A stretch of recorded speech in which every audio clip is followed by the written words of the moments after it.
You know what today is? It is 10-Minute Thursday Yearbook Edition.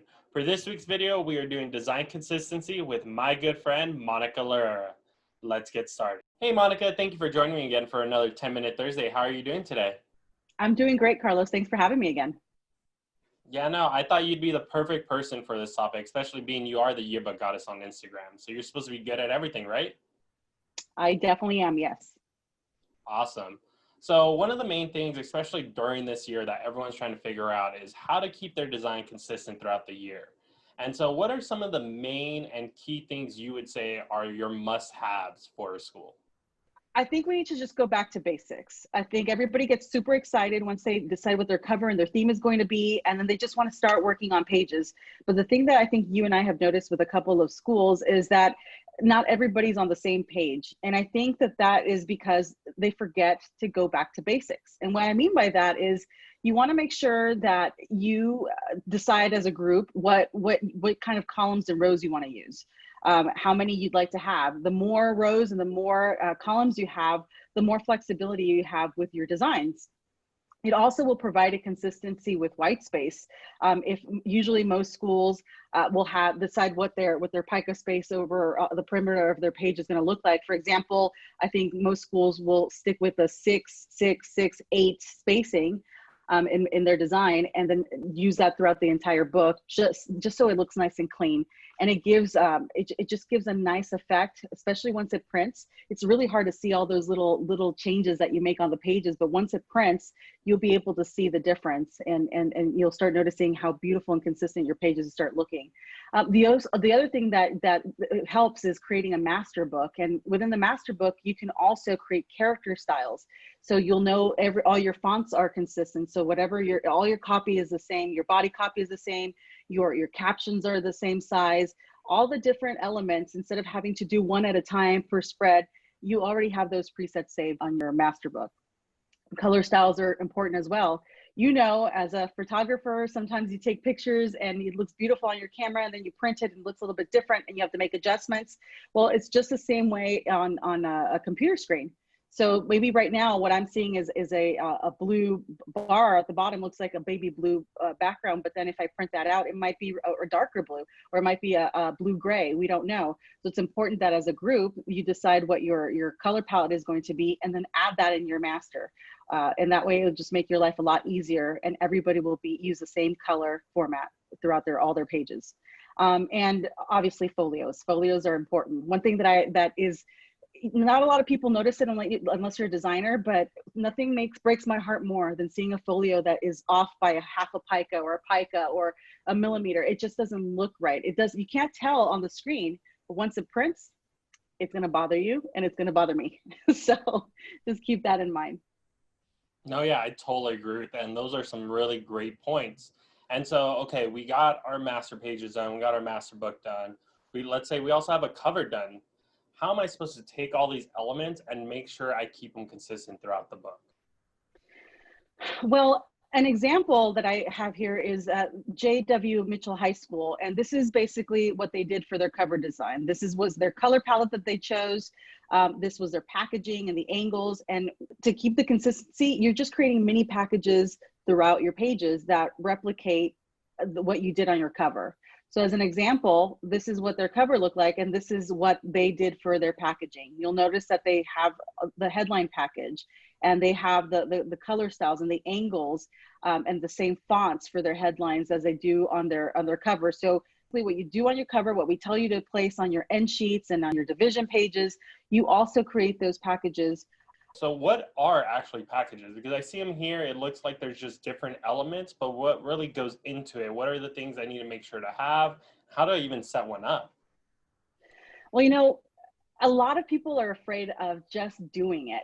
And here's just an example of all the different kinds of packages that you can do. The more that you do, the easier your job is going to be. For example, you can do a package for lists, for quizzes, your top 10, charts, quotes, Q&As, infographics, fun facts, absolutely anything that you don't want to have to start from scratch, you can create mini packages. And it seems like it's a lot of work, But these are the type of things that you can do right now. If your group is really antsy about starting to play on pages, well, then maybe what you need to tell them is, let's create little packages and then make it consistent with what we're doing with the cover. And then let's see which ones we want to use.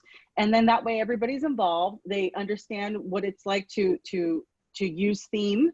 And then it makes your life a lot easier once you're done and you have selected the ones that you want to use throughout the book. Here's a school that created their mods to fit both horizontally and vertically in their space. And so using the setup that they did and they thought of behind the scenes, these were all the mini mods that they did. Another thing too is just getting started with maybe it's your first year kids, and some of them are afraid to even get crazy with designing anything that will require more copy, but maybe get them started with doing headline packages. And sometimes those are the hardest ones to do.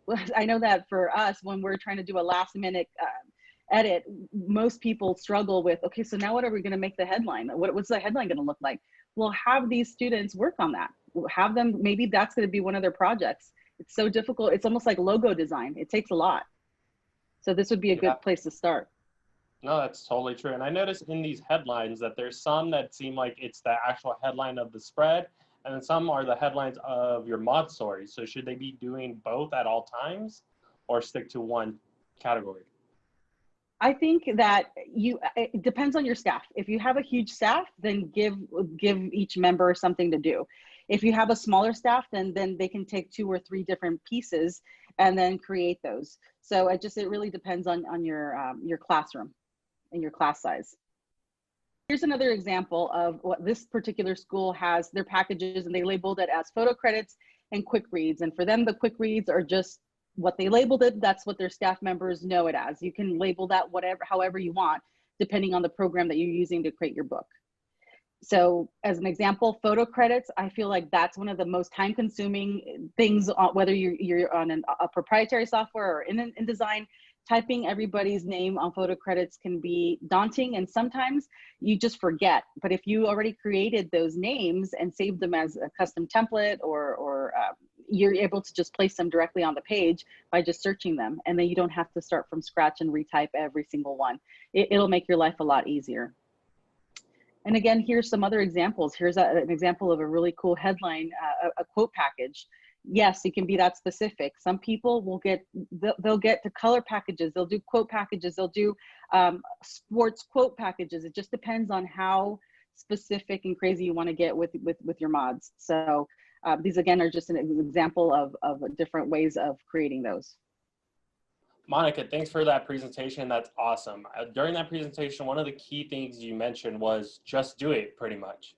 But let's be real. We're working with middle school kids, high school students. Sometimes they can be a little lazy. Sometimes they don't really know how to get started. And especially if they're a newbie, never done design, never been in Yearbook, they don't really know how to just do it. So what are some of your recommendations for advisors and staff to be able to start creating those packages and get that inspiration of how they should look?